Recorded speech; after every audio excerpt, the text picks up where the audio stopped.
Hey guys, welcome back to Infinite Mamabilities. I'm here today with another video for you mamas, and I'm sure you already know what it's about. I'm about to give you 4 tips for successful potty training. But before I get into all of that, I just want to say I'm so happy because usually we have this budget for grocery, and now it just feels so good because we have like an extra 500 pesos to spare on food instead of spending on diapers.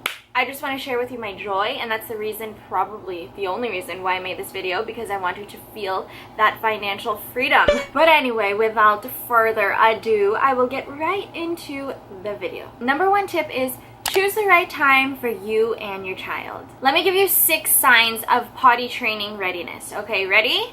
Here we go. Pulling at a wet or dirty diaper, hiding to go pee or poop, interest in others using the toilet and copying their behavior, having a dry diaper for a longer period of time, waking up from a nap with a dry diaper, and when your child tells you that they have just peed or pooped. Alright, so those are 6 potty training readiness signs that I got from pull-ups that will help you determine whether or not your child is ready to potty train. For me, my kids, that was around 2 years old. I also have friends who started potty training at months old.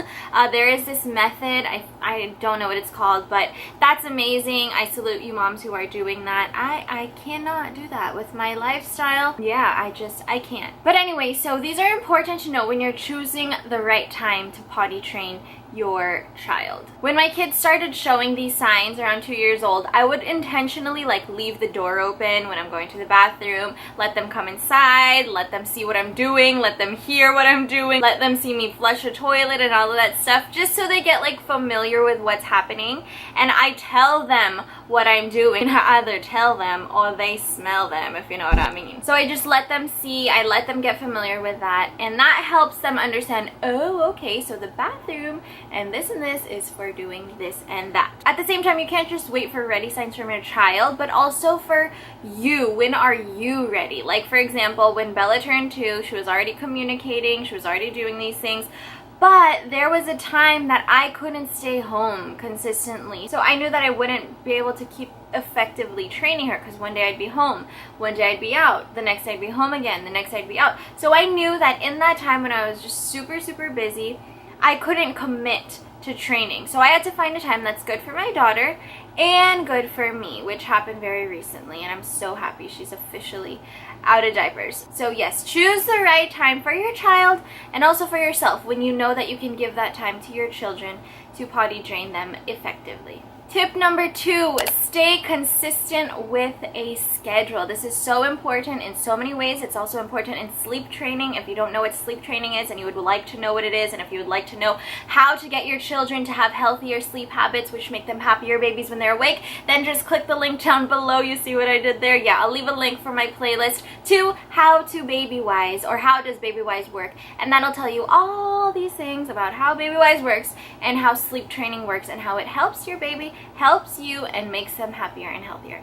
Anyway, on to, or continuing with tip number 2, which is sticking to a consistent schedule. So like the first day that I start, when I say, okay, today I'm going to start potty training, the first thing I do is I start bringing them consistently to the toilet every 30 minutes. That it doesn't mean they're going to do anything. It doesn't mean for the whole day. It doesn't mean anything will even come out.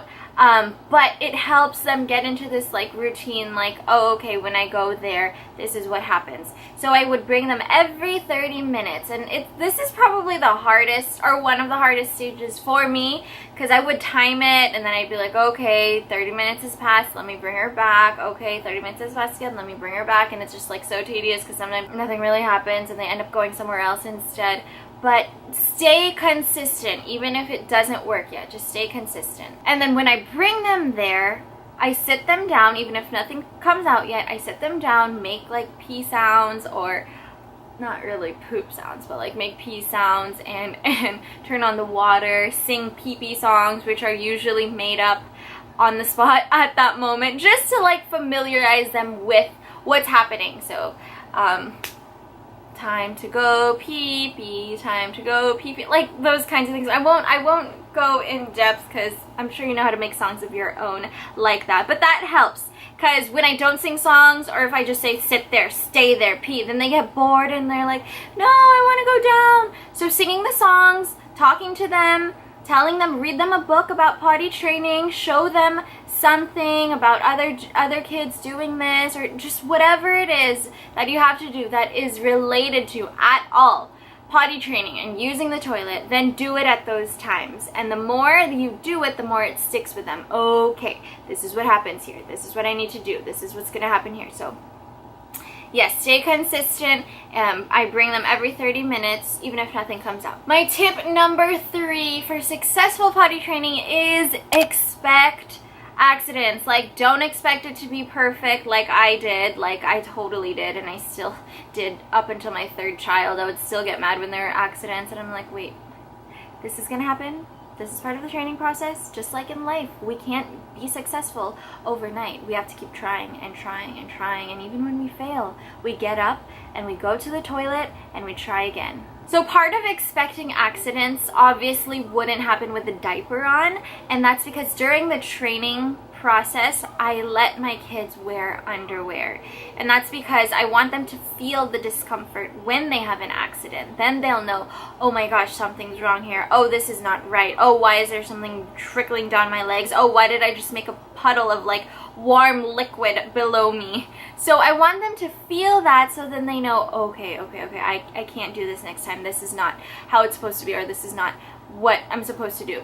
So when you leave a diaper on, even if you take them every 30 minutes, even if you keep going to the bathroom, like, they can hold it until they get their diaper on and will go in their diaper.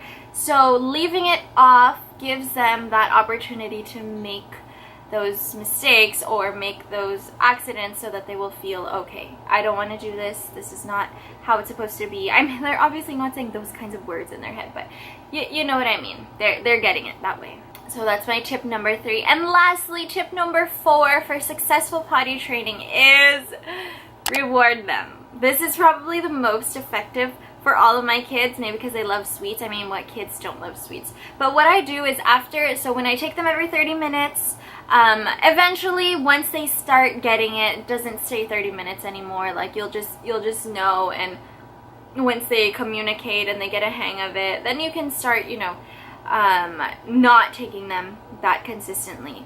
But when they do actually go during that time of training them in that consistent schedule, when they actually go in the toilet, I give them a chocolate or an M&M, just one M&M, or just one tiny piece of chocolate or something. And that can be anything for you. I know some of you moms out there are more health conscious, and that's great. Like, you guys are my goals, honestly. I will get there. Like, one day I will reward my children with broccoli and they will be so happy. But yeah, you can use anything that you know your kids will love. Don't give too much that they won't want to do it again. Just give enough that they're satisfied and they feel rewarded, but they'll be motivated to go back to the toilet. That really helps. So every time they would pee, they'll be like, I'm done, where's my M&M? And I remember, like, Audrey, when she was completely potty trained, she would still ask me and be like, girl, you don't need that. Like, we go in public without a diaper. Don't try to trick me just so you can get a piece of chocolate. It's just for the training process. So anyway, it really helps. It's gonna be different for everyone. There's no timeline for everyone. It's gonna be different for every child. But the important thing is you just stay consistent and just keep trying, and it will be worth it. I'm just so happy. The only thing I'm afraid of is every time we go, like, to a neighbor's house or outside, and she doesn't like to wear her diaper anymore. Bella does not like to wear it. So I'll ask her, like, can you please put this on? She doesn't like it, so we'll go out without it. That's my only fear. I'm like, what if, like, she's too excited and then she has an accident outside of my house? It hasn't happened yet. Thank you, Lord. But yeah, just be aware. Just what I do is I take her even before she says she has to go. So if we're somewhere, I take her so that I know she could just let everything out. And then what else? Last note, while you're in the training process, let your child wear a diaper while she's napping or while they're sleeping at night.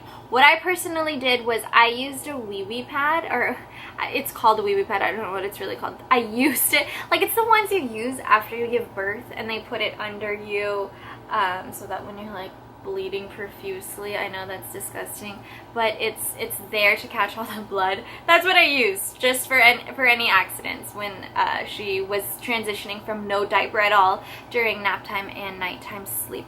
So that's about it for you guys today. I really hope this helped you. Somebody asked me for this a long time ago, Viviana. If you're watching this, I'm so sorry it took so long.